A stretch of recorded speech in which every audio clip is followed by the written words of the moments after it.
Já parou para pensar num livro que não conta uma história, mas que, sabe, condensa universos de significado em poucas palavras? Hoje a gente vai explorar o M.TXT, que é uma coleção de epigramas, aqueles pensamentos curtos, diretos, que nos convidam a enxergar o mundo de um jeito totalmente novo. Vamos nessa? Bom, o livro já começa com uma declaração de identidade bem forte. Eu sou neurodivergente. E isso não é só uma informação, tá? É a chave de leitura para tudo que vem depois. O autor meio que nos convida a entrar na perspectiva dele, a ver o mundo através de uma mente que funciona fora do padrão. E é essa honestidade que faz as reflexões seguintes serem tão autênticas. Então, a base do ponto TXT é o epigrama. O que é isso? É uma afirmação curta com um significado profundo. É como se fosse a unidade mínima de uma ideia.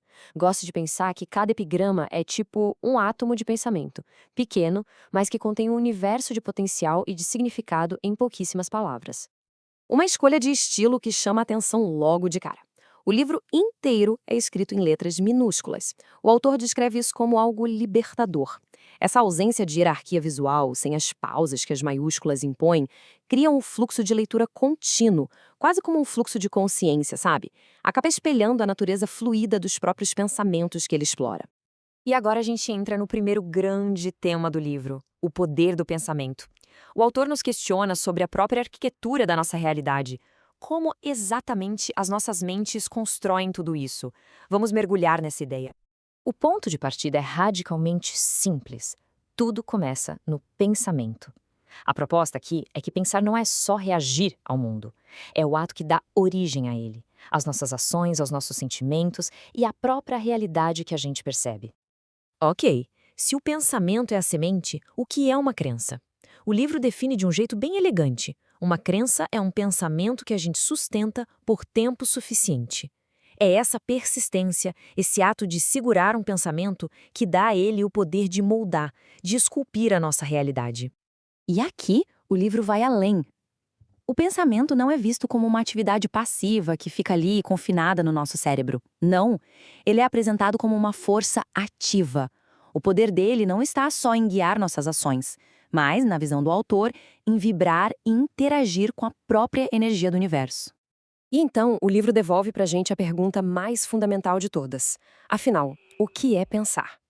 Em vez de dar uma definição fechada, ele nos provoca, convida a gente a refletir sobre esse processo que executamos a cada segundo, mas que raramente paramos para observar de verdade.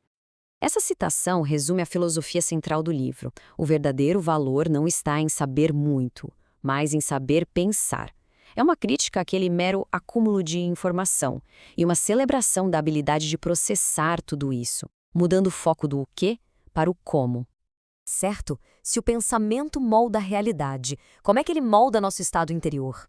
Isso nos leva ao segundo grande tema, a vibração da felicidade. O livro explora como a gente pode cultivar intencionalmente esse estado emocional. A visão do livro sobre a felicidade é um convite à introspecção. Em vez de ser um prêmio externo que precisa ser conquistado, a felicidade é um jardim interno a ser cultivado. É o resultado direto de onde a gente escolhe focar os nossos pensamentos. Simples assim. O livro também aborda o conceito de flow, ou fluxo. Sabe quando se está tão imerso numa atividade que o tempo parece desaparecer? Esse é o estado de fluxo. A própria ação se torna a recompensa e não o resultado. É a felicidade encontrada no processo. Aqui temos um epigrama que funciona como um guia prático, uma sequência em 4 passos: pensar, admirar, amar e apreciar. É um caminho que nos guia da simples observação mental até o estado bem profundo de conexão emocional e de gratidão. E o último passo, a apreciação, é destacado como a fórmula mágica, citando Abraham Hicks. A ideia é que a apreciação funciona como uma chave mestra, um sentimento que tem o poder de amplificar as vibrações positivas e atrair mais daquilo que se valoriza. A partir daqui, a escala da reflexão se expande. O livro conecta o nosso universo interior, a mente, ao universo exterior, o cosmos. E a grande pergunta é: como é que o micro e o macro se espelham? Olha que definição poética e nada convencional da física. Em vez de ser um conjunto de leis fixas, ela é vista como o grau de liberdade da matemática na natureza. Ou seja, A física é o campo de jogo onde as regras da matemática ganham vida, sugerindo um universo que é, ao mesmo tempo, ordenado e criativo. E do macrocosmo, o livro nos traz de volta para o microcosmo do nosso próprio corpo, com essa pergunta provocadora. Podemos conversar com nossas células? A ideia é que, assim como a mente interage com o universo, ela também dialoga com a nossa biologia, influenciando diretamente nosso corpo a nível celular. O livro propõe uma dualidade fascinante sobre o tempo.